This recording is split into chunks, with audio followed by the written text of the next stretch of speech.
All right, so today is the day when your transplants are suitable to go into the ground. And depending on how you want to go about this, depends on how you want to prepare your bed. So there's a number of different ways you can prepare your bed, and we'll go through a couple of those today.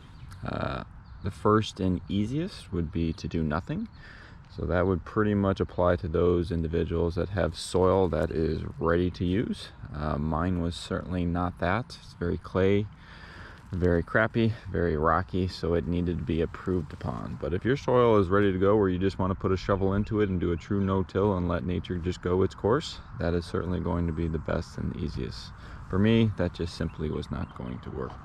And there's a number of other tools that you can use for these sort of exercises. So we'll go through a couple of them since I've used them throughout the years, and I'll kind of give you the pros and cons to each.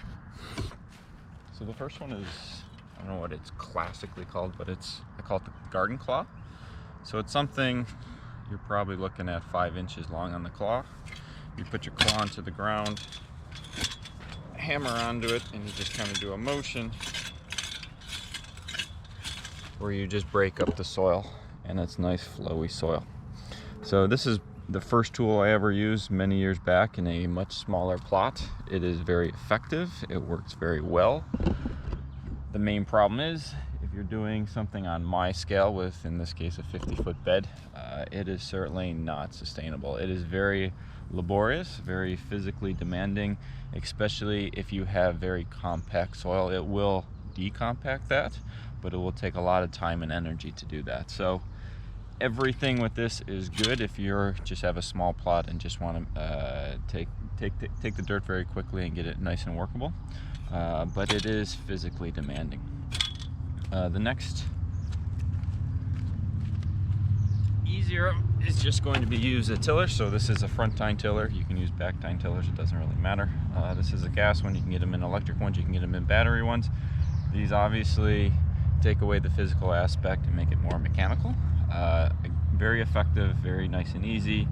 I will kind of pull these out if I just really want to quickly go down a whole bed like this and just make it nice and simple and get the bed going. So obviously there's cost, there's maintenance. These things do work, but there are limitations to both of these. This one and this one, and including the back tine, although you can get a little more depth into it, is how far you can get into the soil. So you can only go as far as the arms are on this, or as far as the tines go on this, and the back tine, like I said, can get a little farther, but it's still limited in the depth that you want to go. And that really depends on how deep you want to go into these sorts of things.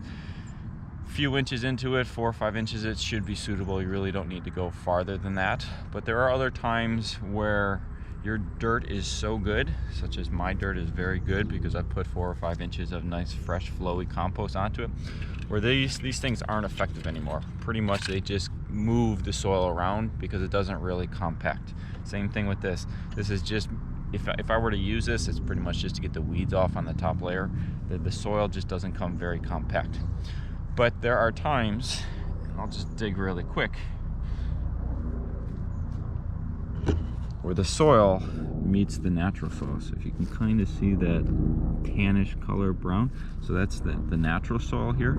So I have a good layer of soil, but eventually it hits the kind of rock bottom. And for the plants for right now, they have not been able to penetrate that sort of layer. So it's taking nature a few more years to get into that. They'll eventually start doing it, and you'll start seeing more of the deep black stuff getting farther down into that. But there's also another tool you can use to help speed that process up.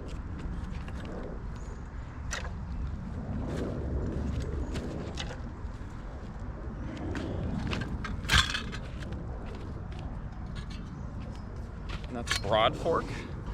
This is just a big old fork. So now these metal arms onto this are much longer than what the arms are on the claw, so you can get much farther into that. So this is my primary tool that I use for my beds now, because I want these metal arms to get into the dirt, that I can pop up that bottom dirt, and so the dirt can start mixing. So if I just use this real quickly, you'll see kind of what I mean. So this only works if your top layers already have some give to that where you can get into that. So if you go in and you start pulling back, so it essentially just gets nice underneath it. It penetrates the natural soil, so it flips the bed.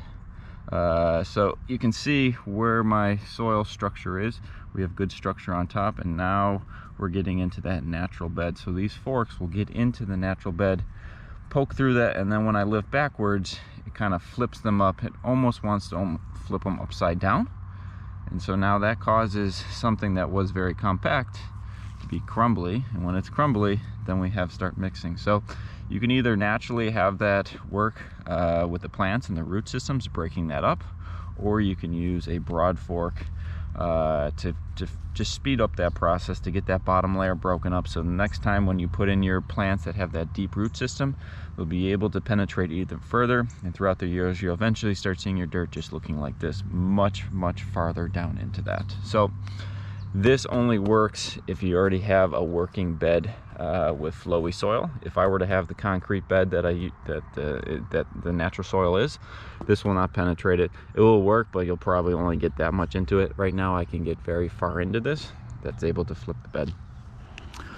So those are the three tools that I've used, either the claw, the tiller, and now the broad fork. So either of them work, but it's ultimately dependent on what your soil structure is and what you're trying to do. For us right now, we're simply where the beds are, nice and easy with the broad fork.